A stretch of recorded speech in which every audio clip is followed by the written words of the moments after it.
여러분, 새해 첫 금요 예배를 지나서 두 번째 금요 예배가 되었습니다. 시간이 점점 지나고 있는데 그래도 우리의 마음에는 1월 달까지는 또 우리는 또 한 번의 기회가 있지 않습니까? 구정이 찾아올 때까지 우리는 끊임없이 새해를 울거먹을 수가 있습니다. 그 시간에 우리는 계속 도전했으면 좋겠습니다. 한 번 했는데 안 된다, 또 안 된다, 여기에 안 되는 것에 멈추지 말고 새해라는 정말 좋은 기회가 주어졌을 때에 우리 힘을 다해서 새로운 일을 도전하고 옛 일을 벗어버리고 주님께로 나아갈 수 있는 우리의 정말 귀한 몸부림이 가득한 우리 1월달 되기를 주님의 이름으로 축복합니다. 새해에는 우리 다음 세대 자녀들과 첫 예배를 드렸습니다.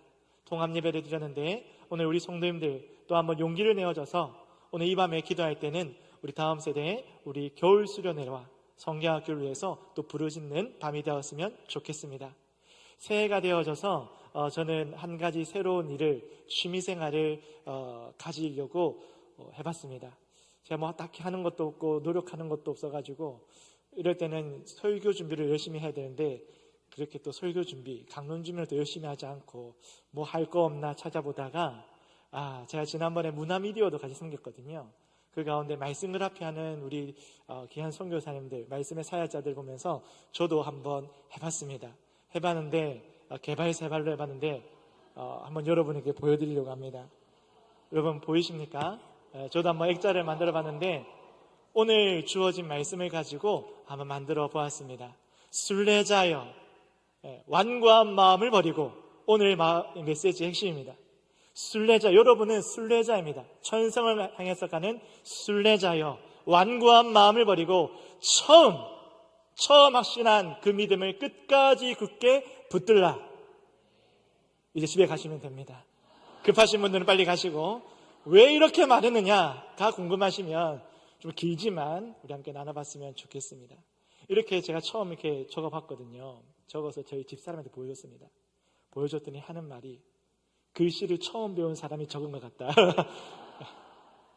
저 나름대로 저렇게 삐뚤삐뚤 적었던 이유는 이 순례자는 광야를 걸어가기 때문에 이 거친 광야를 걸어가는 그 사람의 믿음의 고백을 표현하고자 되게 이게 좀 거칠고 좀 이렇게 했는데 글씨를 처음 적는 사람이 적은 것 같다. 용기를 꺾어버리는. 그럼에도 불구하고 돈 안 드는 취미생활이라고 격려해 주었습니다. 열심히 해보라고.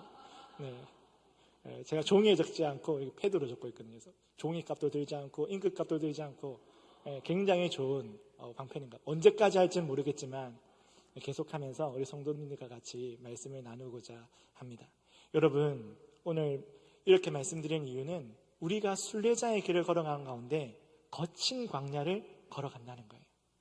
우리의 순례 여행길이 순탄하지만 않고 때로는 우리 거친 광야를 걸어가거나 혹은 순탄한 길을 걸어간다 할지라도 우리는 이 여행길 가운데, 이 순례의 길 가운데서 우리가 표대를 향해서 잘 걸어가고 있는지를 항상 살펴보아야 합니다. 여행을 갈 때가 있지 않습니까? 여행을 갈 때면 목적지가 있고 여행을 가는 이유가 있습니다. 다 즐거우려고 가는 것이 여행 아니겠습니까? 무언가를 보고 누리고 경험하기 위해서 여행길에 오르는데 우리가 종종 부모님 댁에 찾아가는 것도 여행길이라면 여행길이라고 할 수 있을 것 같습니다. 그런데 그 여행의 목적지를 향해서 잘 가야 되는데 가는 길마다 이래서 불편하고 저래서 불편하고 이렇게 남편하고 싸우고 저렇게 아내하고 싸우고 뒤에 타 있는 애들한테 잔소리하다가 여행길을 망쳐버릴 때가 있습니다. 왜 이 길을 떠났는지, 어디로 가고 있는지, 무엇을 누리고 경험하고 가져오기 위해서 그 길을 출발했는지를 놓쳐버릴 때가 있습니다. 사랑하는 여러분, 우리가 순례자로서 살아가는 이 신앙의 여정은 어떻습니까? 새해가 되면 우린 다시금 방향을 새로 잡고 똑바로 믿음의 여정을 향해서 다시금 우리의 정도가 어디 있는지를 분별해 보았으면 좋겠습니다.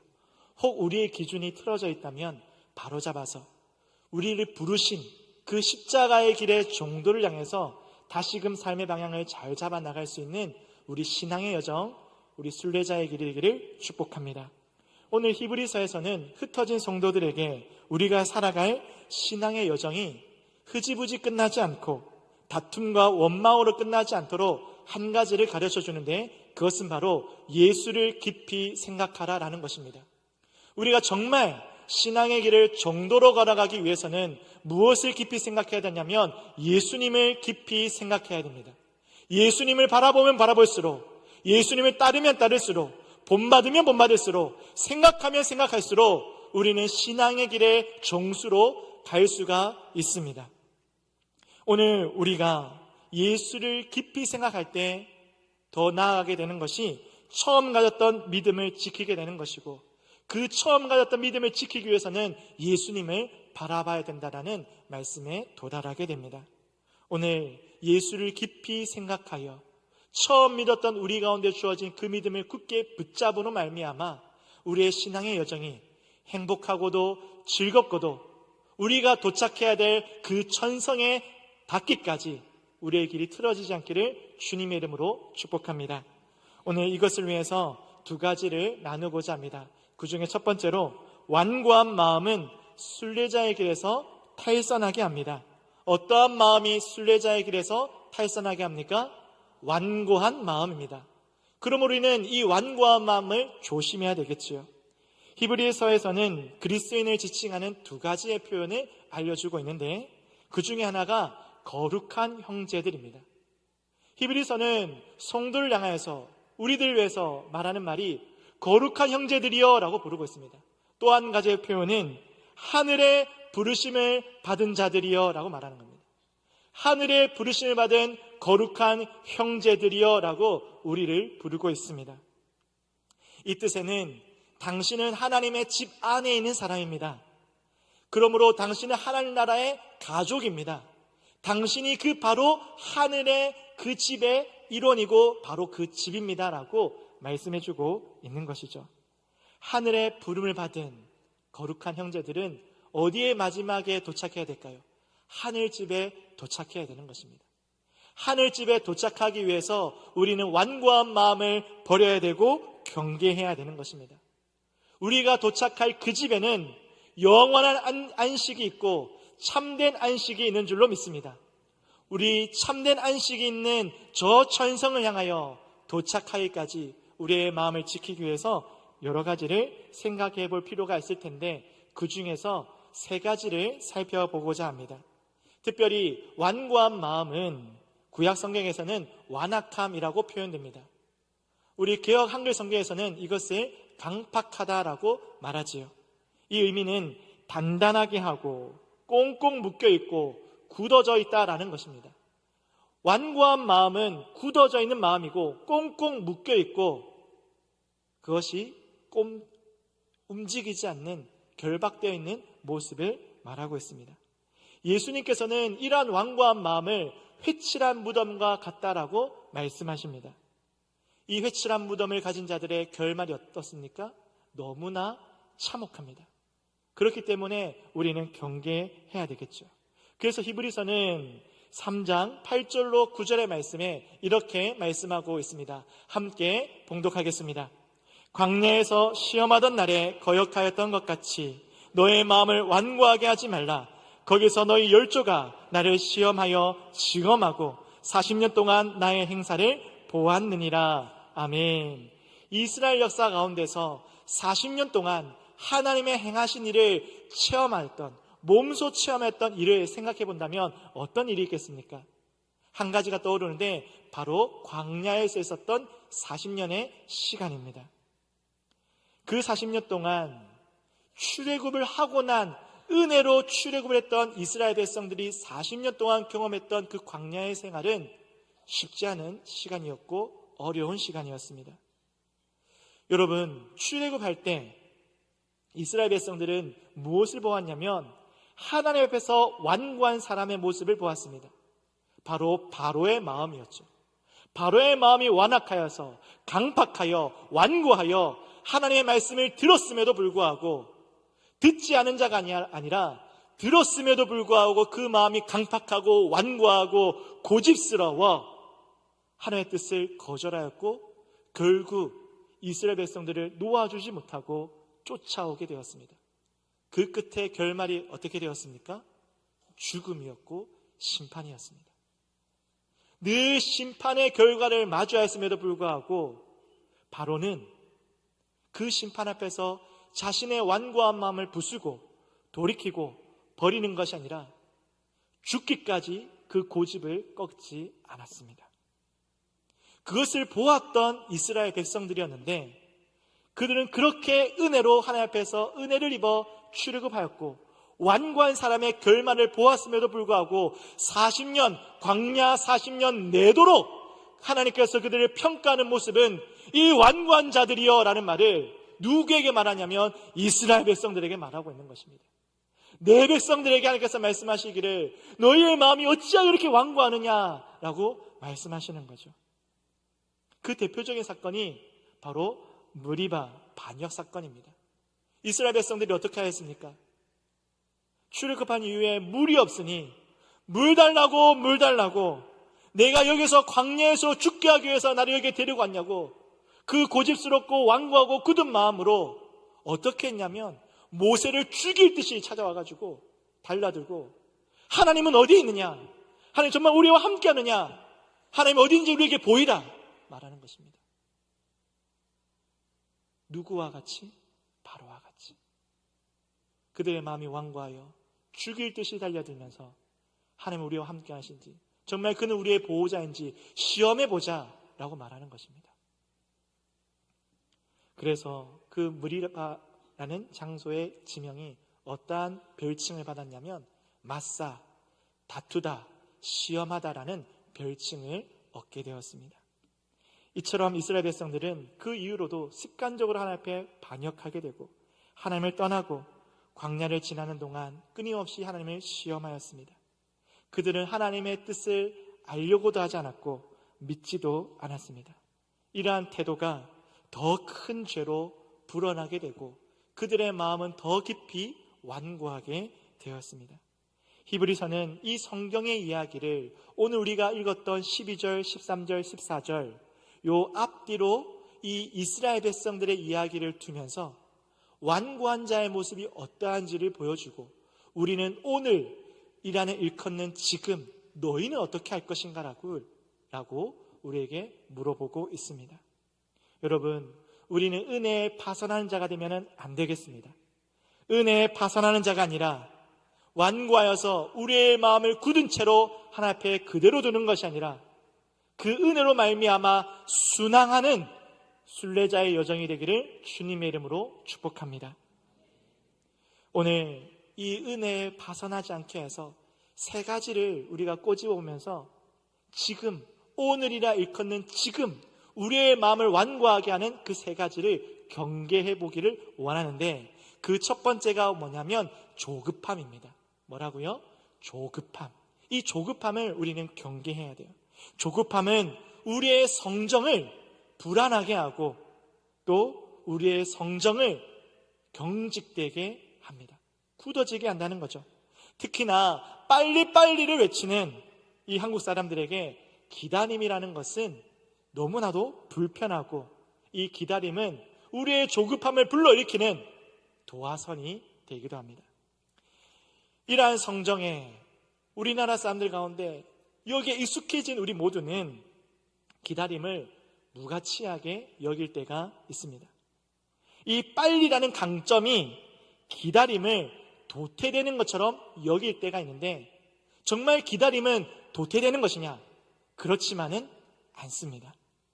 빨리를 물려준 우리의 선조들은 또 우리에게 가르쳐준 것이 있습니다. 그것이 뭐냐면 밥을 지을 때는 뭐가 필요합니까?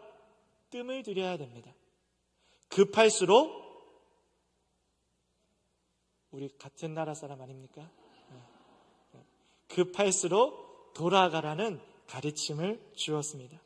여러분, 기다림의 시간은 완성을 이루는 시간이 되기도 하고 또 이 기다리는 시간, 또 멈춰준 시간은 우리에게 특별히 분별할 수 있는 시간, 참과 거짓을 분별할 수 있는 정말 귀하고도 복된 시간이 될 줄로 믿습니다.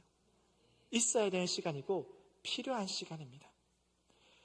한편 우리는 기다리는 걸 싫어하면서 저는 반려견을 키우지 않습니다. 강아지도 키우지 않고 반려묘, 고양이도 키우지 않는데 가끔 이렇게 드라마를 보거나 유튜브를 보거나 우리 성도님들의 집에 가서 보면 늘 언제나 반려견에게 하는 말이 시작부터 어떻게 시작하냐면 기다려부터 시작합니다. 기다려, 기다려, 돌아, 엎드려, 기다려. 기다려를 얼마나 많이 하는지 모릅니다. 우리는 나는 기다리는 거 안 좋아하면서 강아지 보고는 계속 기다려, 기다려, 기다려. 근데 강아지가 기다립니다. 왜 기다리는지 아십니까? 나의 보호자는 기다림 이후에 보상을 준다는 것을 알기 때문입니다. 약속입니다. 약속. 안 주면 배신입니다. 큰 배신입니다. 여러분, 저와 여러분 어떻습니까? 하나님의 약속 앞에서 조급한 마음 때문에 우리의 마음이 경직되지는 않습니까? 예민하고 분을 쉬내고 실망하고 낙심하고 원망하지는 않습니까? 빨리 하는 것, 남들보다 빨리 끝내는 것보다 더 중요한 것은 하나님의 말씀으로 정도를 걷는 것이 더 중요한 줄로 믿습니다. 우리는 도대체 누구와 경쟁하고 있는 것입니까? 왜 우리는 빨리 끝내야 되는 것입니까? 왜 우리는 조급하게 경쟁하는 것입니까? 우리는 경쟁하는 사람이 아니라 정도를 걷는 사람입니다. 우리는 이 정도를 하나님의 말씀의 기준에 두고 있습니다. 이 정도의 길은 주님께서 우리에게 보여주신 십자가의 길입니다. 넓은 길이 아니라 좁은 길이며 주님이 걸어가신 길이 우리 가운데 주신 정도의 길인 줄로 믿습니다. 그래서 그리스도인들은 빨리 하는 것, 급하게 하는 것이 중요한 것이 아니라 내가 지금 가는 길이 옳은 길인가, 지금 가는 길이 예수님의 길인가, 지금 가는 길이 정도인가를 확인하면서 걸어가는 것이 너무나 중요한 것입니다. 급하게 하는 것, 빨리 가는 것보다 더 중요한 것은 좌우를 살피면서 지금 내가 치우치지 않았는가를 살펴보는 것입니다. 그렇게 좌우를 살피며 지금 내가 십자가의 길을 걷는지를 찾으며 걸어갈 때 나와 함께 이 길을 걷고 계시는 하나님을 보게 될 줄로 믿습니다. 우리가 급하게 조급하게 생각하지 않아도 되는 이유는 하나님의 약속이 우리 가운데 있는 줄로 믿습니다. 하나님의 약속은 변하지 않고 하나님은 반드시 이 광야의 끝을 보여주실 분이고 반드시 우리가 걸어가는 이 광야의 종착지로 인도하실 하나님을 믿기에 우리는 불안해하지 않는 줄로 믿습니다. 이것을 우리가 확신해야지 우리는 경직되지 않고 불안해하지 않고 두려워하지 않을 수 있습니다.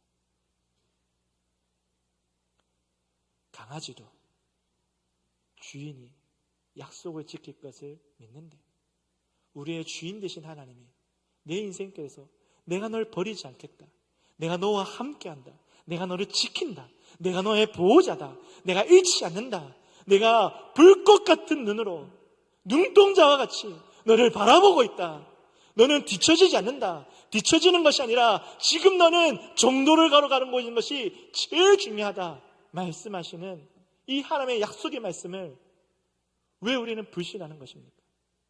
믿으십시오. 안 믿고도 믿으십시오. 믿어야 됩니다. 믿음은 보이지 않는 실상을 따라가는 겁니다. 여러분, 하나님의 약속이 곧 우리 가운데 이루어질 그 시간이 도래할 줄로 믿습니다. 광야가 중요한 게 아니라 광야가 끝난다는 하나님의 약속이 중요한 줄로 믿습니다. 두 번째로 자존심입니다. 요즘 유행하는 단어 중에 하나가 극이라는 단어가 있습니다. 긁는다라고 하는 거죠. 바가지를 긁다, 뭘 긁다 할 때 극입니다. 여러분, 자존심을 긁힌다 할 때 그 말의 준말이 극입니다. 그래서 요즘에는 사람을 열받게 할 수 있는 방법이 정말 쉬운데 극극극 이렇게 하면은 열받게 할 수 있습니다. 세 가지 이 글자 하나로 사람을 열받게 할 수 있는. 네. 우리는 빨리빨리이기 때문에 빨리 열받게 해야 돼요. 사람들이 자존심이 긁힐 때 얼마나 분을 내는지 모릅니다. 자존심을 내세울 때 얼마나 우리의 마음이 완고해지는지를 볼 수가 있습니다. 내 자존심이 상하면 불같이 화를 내고, 화를 내는 것 끝나는 것이 아니라 증오하고 미움이 차오르기 시작하는데, 봐도 열받고 봐도 밉습니다. 미움이 걷어지지가 않습니다. 그래서 자존심을 상하게 하는 이 죄의 죄명이 있는데 무슨 죄냐? 괘씸죄라는 겁니다. 이 괘씸죄는 용서가 쉽지가 않습니다. 이스라엘 백성들이 가장 추앙하는 선지자 중에 선지자가 누구냐면 모세라는 하나님의 사람이 있었습니다. 이 모세도 이 자존심 때문에 그의 마음이 완고해지는 것을 볼 수가 있습니다. 어디냐면 이스라엘 백성들이 또 물 달라 이거 없다 저거 없다 이게 계속 반복되니까 열받은 나머지 내가 언제까지 너희들에게 이렇게 대해야 되겠느냐, 내가 언제까지 참아야 되겠느냐, 언제까지 하나님이 너희들에게 선을 베푸시고 언제까지 하나님께서 너희 가운데 기적을 계속 보여주면 너희가 믿겠느냐, 그러면서 이 나쁜 사람들아, 이 불평이 많은 사람들아, 이놈들아 하면서 반석을 내리쳤습니다.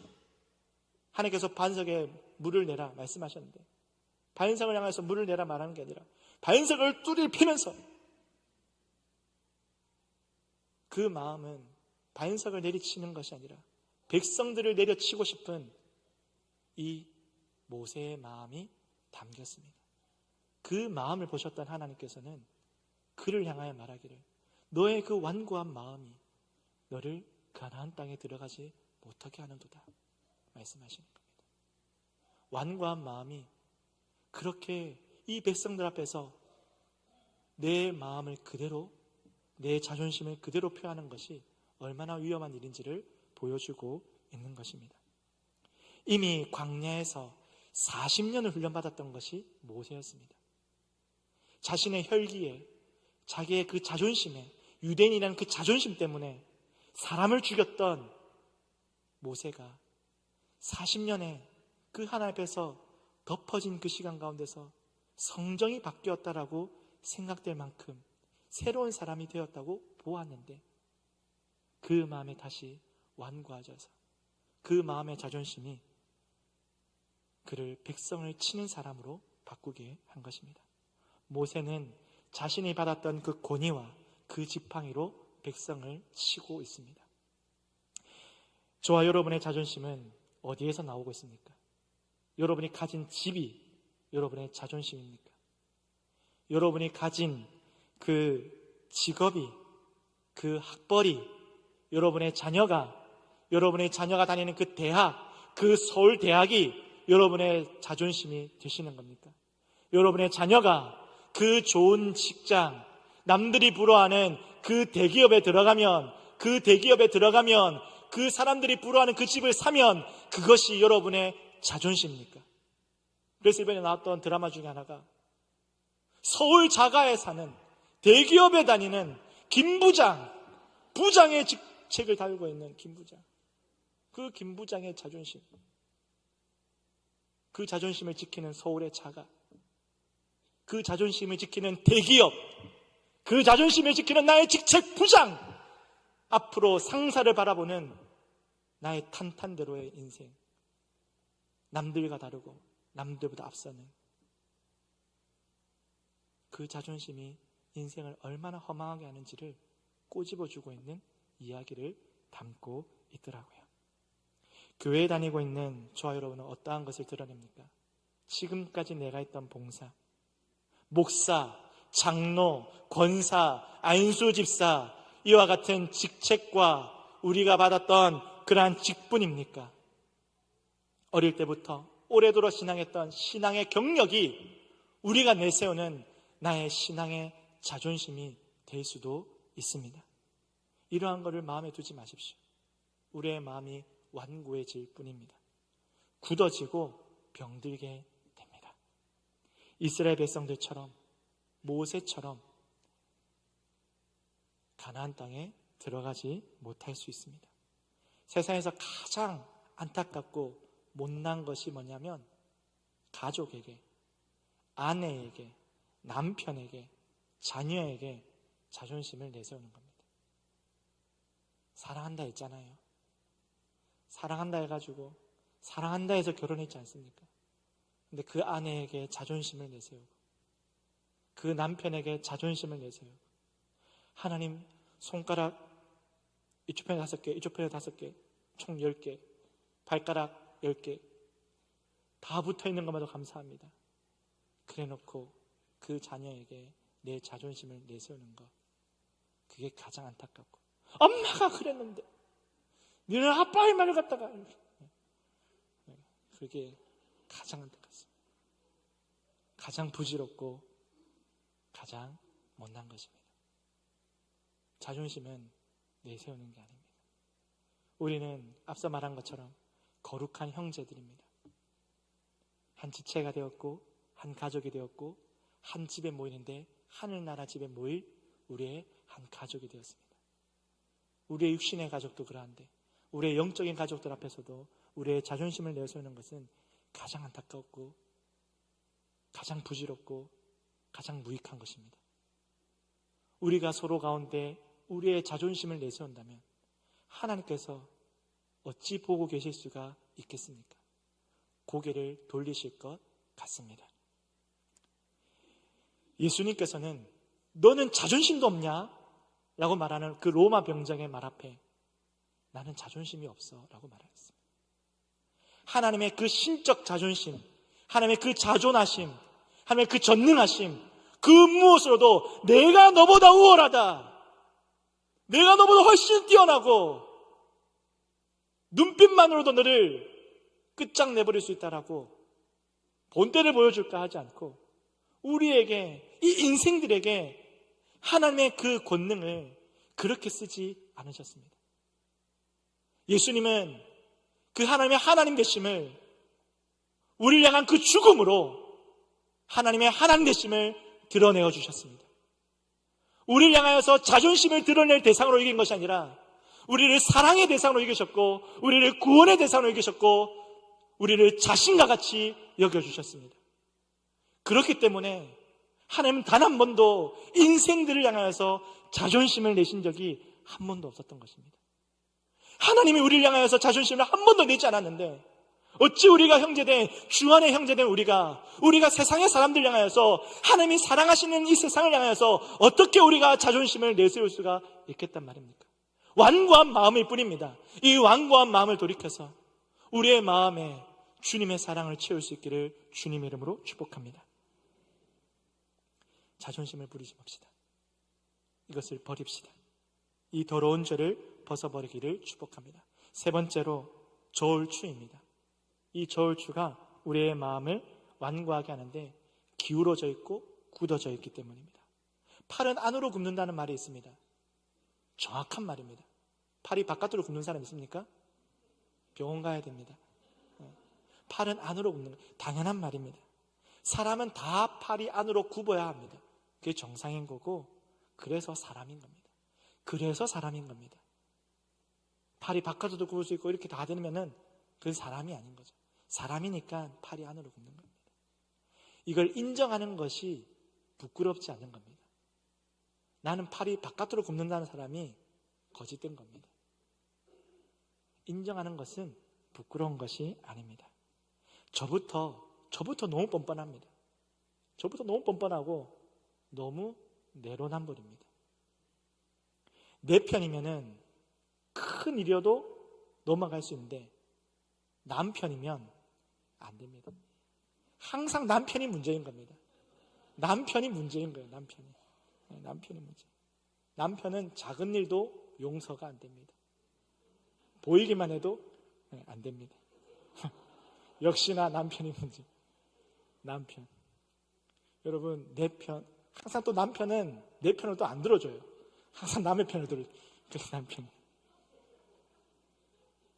여러분, 우리 모두는 추가 기울어져 있고 굳어져 있고 내 마음에 맞는 대로만 움직입니다. 그래서 하나님께서는 그 저울추를 정직하게 하는 것이 지혜로운 자고 하나님께서 의로운 자라고 말씀하시죠. 여러분, 공평한 자는 하나님밖에 없습니다. 이걸 인정하고 주님을 찬양하면 되는 겁니다.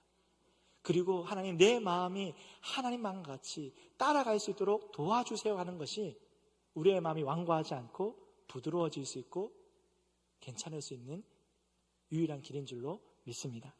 여러분, 한두 사람이 손을 잡으면 요만큼이 되잖아요. 요만큼이에요. 제가 혼자 손을 잡으면 요만큼이 되는 거고, 두 사람이 잡으면 요 정도밖에 안 되겠죠. 그런데 우리 모두가 손에 손을 잡으면 얼마나 큰 원을 만들 수 있겠습니까? 아마도 저수지만큼의 큰 원을 만들 수 있을 것 같습니다. 우리 성도님들의 손을 다 잡아가지고, 어차피 우리는 다 팔이 안으로 굽겠지만 안으로 굽는 그 팔을 손에 손을 잡아서 다 같이 손에 손을 잡으면 얼마나 큰 하나님의 은혜를 담고도 담을 수 있는 큰 저수지를 만들 수 있겠습니까? 내 혼자 만들면 이 종지 그릇 같은 조그마한 그릇밖에 안 되겠지만, 두 사람이 잡으면 그거밖에 안 되겠지만, 우리 모두가 손에 손을 잡으면 아무리 팔이 안으로 굽는다 할지라도 우리의 손을 연결하시면서 하나님 우리를 넓은 사람을 만들게 하실 거고, 넓은 그릇이 되게 하실 거고, 수많은 은혜를 나누어 줄 수 있는 큰 은혜의 저수지로 우리를 삼으실 줄로 믿습니다. 오늘 이 완고하게 하는 세 가지를 잘 경계하여서 큰 은혜의 저수지를 만들고, 우리의 마음이 서로의 마음을 보듬을 뿐만 아니라 하나님의 약속을 붙잡고 이 광야의 길을 마지막 종착지로 인도하실 하나님의 손을 바라보면서 우리가 가야 할 곳으로 잘 갈 수 있기를 축복합니다. 우리의 조급한 마음에 소망과 약속을 주시고, 우리의 구멍난 마음에 십자가의 은혜를 채워주시고, 또 우리의 편향된 추를 버리고 예수님이라는 예수님의 그 추를 우리의 마음에 닿을 때에 우리는 굳은 마음이 아니라 하나님께서 보시기에 가장 아름다운 마음이 될 줄로 믿습니다. 그러려면 우리는 귓가에 들린 말씀, 어떤 말씀이요? 귓가에 들린 말씀에 순종해야 됩니다. 이 귓가에 들린 말씀을 흘려버리지 않고 담아서 듣고 순종할 때 우리는 새해를 행할 수 있습니다. 두 번째로, 그 귓가에 들린 말씀을 처음 확신한 그 믿음으로 삼아서 굳게 붙들 때에 우리는 하나님께서 인도하심을 받을 수 있는 하나님의 사람이 될 수 있습니다. 우리가 들은 복음이 무엇입니까? 예수입니다. 우리가 들은 복음은 예수 그리스도입니다. 예수 그리스도만이 십자가의 복음을 우리 가운데 주시는 유일한 복음이고 유일한 구원자인 줄로 믿습니다. 예수님은 어떻게 소개하고 있냐면, 히브리서는 선지자를 초월한 그리스도이시요, 천사보다 우월하시고 그렇게 칭송하는 모세보다 뛰어나시며 아론보다 더 놀라우신 대제사장 되시는 참 하나님 되시는 예수님이시다라고 말하고 있습니다. 이렇게 참 좋으신 예수님을 바라보고, 이렇게 참 좋으신 예수님을 내 마음에 믿어 굳게 붙들고 나아가는 것이 우리가 해야 될 일이라는 것입니다. 하나님이 우리에게 약속되어 보내주신 그 하나님의 아들, 우리를 자유케 하시는 유일한 예수 그리스도인 줄로 믿습니다. 얽매이기 쉬운 죄들과 우리의 마음을 완고하게 하는 그 수많은 요소들부터 우리를 자유케 하시 유일한 전능자인 줄로 믿습니다. 다 유한한 인생이 다 묶여있지만 전능하신 하나님이 우리를 풀어주시는 줄로 믿습니다. 우리는 이 예수의 이름으로 오늘이라 일컫는 동안에, 예전에 그렇게 했었습니다가 아니라 예전에 그렇게 한 걸 오늘도 할 수 있는 지금이라는, 오늘이라 일컫는 이 지금, 이 순간, 오늘 이 새해 가운데에, 살아갈 날 가운데에 모든 죄의 유혹으로부터 이겨낼 수 있는 그 말씀을 묵상하며 서로 피차 권면하라고 말씀합니다. 권면을 들으라, 이게 아니라 서로 피차 권면하여 예수를 바라보라 말한 겁니다. 세월이 아무리 지나도, 아무리 기도해도 죄의 유혹은 내 힘보다 큽니다. 신앙생활을 오래 하면은 죄가 가벼워지고 죄가 조금 더 다루어지기가 쉬워지는 것이 아니고, 기도를 많이 했다 해서 우리가 죄의 유혹보다 큰 힘을 낼 수 있는 것도 아닙니다. 죄의 그 불순종의 즐거움은, 죄는 이 불순종의 즐거움을 막 극대화시킵니다. 우와, 진짜 재밌다.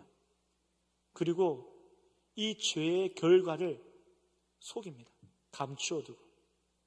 이 결과를 모르니까 이 즐거움 막 쫓는 거죠. 그 결과는 너무나 참혹합니다. 여러분, 죄를 지을 때 어떻습니까? 찌릿찌릿하지 않습니까? 저만 이걸 아는 겁니까?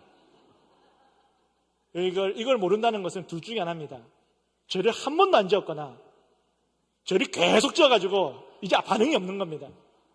죄를 계속 지어가지고 이제 찌릿찌릿 자체가 없거나 아니면 죄를 한 번도 안 지었거나.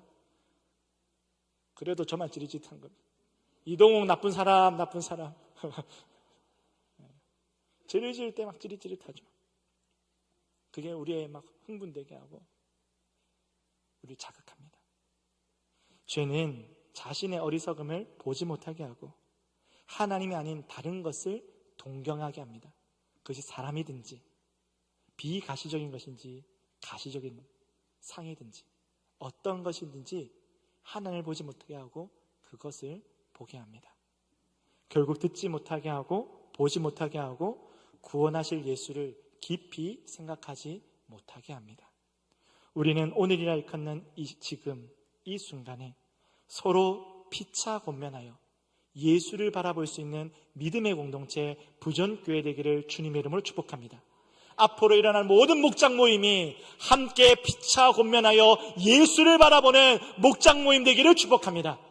함께 교육자들이 찾아가서 하는 모든 가정마다 찾아가는 그 신방의 자리가 함께 예수를 바라보는 신방의 자리가 되기를 축복합니다. 우리 믿음의 자녀들이 겨울 수련회, 겨울 성경학교를 통하여서 서로 피차 권면하여 예수를 바라보며 처음 믿은 이 구원의 확신을 더욱더 굳게 붙잡는 수련회와 성경학교가 되기를 축복합니다. 이 소망을 가지고 이 밤에 기도했으면 좋겠습니다. 우리가 광야를 지나는 동안 순례의 여정을 걸어가는 동안에 예수를 깊이 생각해야 됩니다. 그렇게 하면 처음 확신한 믿음을 발견하게 됩니다. 내가 뭘 믿었나? 내가 처음부터 확신하여 내가 그렇게 기뻐하고 내가 그렇게 찬송하고 십자가 내가 처음 볼 때에 찬양했던 내 모든 것을 자유케 하고 온전케 하였던 그 십자가의 은혜를 보게 한다는 것입니다. 그러므로 오늘 이 소중한 내용을 사도 바울은 이렇게 다른 표현으로 다시금 알려주고 있는데 빌립보서 3장 14절의 말씀입니다. 빌립보서 3장 14절의 말씀을 함께 봉독하겠습니다. 시작. 표대를 향하여 그리스도 예수 안에서 하나님이 위에서 부르신 부름의 상을 위하여 달려가노라. 아멘. 우리를 향하신 부름의 상은 히브리 3장 14절에 또한 이렇게 당부하고 있는데 그리스도 안에 참여한 자로 말하고 있습니다. 그리스도와 함께하는 자, 그리스도와 함께 모든 것을 누리는 자라고 말하고 있는 것이죠. 이것이 우리 가운데 주어진 부름의 상이고 우리가 마지막에 경험할 하나님의 은혜요, 때때마다 하나님께서 정도를 걸어가는 자, 십자가의 길을 걸어가는 자에게 주실 부름의 상인 줄로 믿습니다. 여러분, 2026년 새해가 똑같은 일상일 수가 있습니다. 똑같은 일상일 수도 있고 혹은 요동칠 수도 있고 무슨 일이 생길 수도 있습니다. 그러나 이 어떠한 일이 있든지 이 부름의 상을 향하여서 달려가는 여러분이 정도를 걸어가는 이 한 해가 되기를 주님의 이름으로 축복합니다. 그 믿음을 확신하여 붙들고 주님을 찾는 시간이 되기를 축복합니다. 이스라엘 백성들을 보면 1년, 2년의 문제가 아니었습니다. 1년이 지나고 2년이 지났더니 출애굽을 하고 광야를 지나 가나안 땅에 들어갔다가 아닙니다. 1년, 2년의 문제가 아니라 몇 년입니까? 40년이었습니다. 시간이 지나면 해결될 문제가 아니라 40년이 지나도 해결되지 않는 이유는 하나님 앞에서 완고한 마음을 해결하지 못하면 우리의 끝을 봐야 될 그 광야의 끝의 여정에 도달하지 못하게 되는 겁니다. 여러분, 완고한 마음을 버립시다. 완고한 마음을 버립시다. 완고한 마음을 끝장냅시다. 그래야 1년, 2년이 지나면 한 이쯤 되면 된 거 아닙니까? 하는 게 아니라 시간이 이쯤 되는 것이 문제가 아니라 지금 내가 하나님 앞에서 그 마음을 새롭게 할 때가 하나님의 때가 되는 줄로 믿습니다. 아무리 오래 걸려도 괜찮습니다. 종착지는 오게 될 겁니다. 하나님께서 약속했기 때문입니다. 하나님께서는 저와 여러분과도 새로운 출발을 하였습니다. 출애굽을 했던 것처럼 예수 안에서 우리 가운데 새로운 삶의 시작을 여셨습니다. 그렇기 때문에 우리를 또한 광야로 인도하십니다.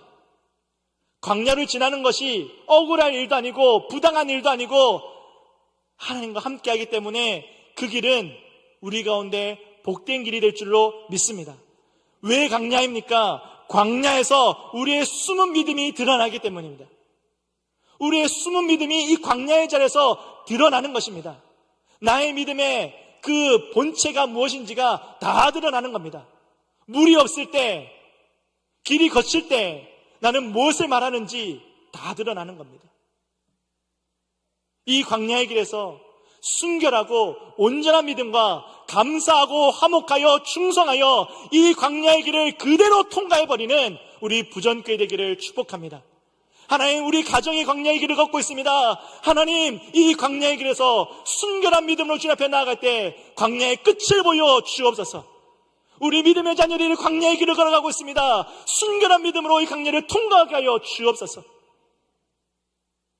이것이 하나님께서 우리 가운데 부르시는 하나님의 부름인 줄로 믿습니다.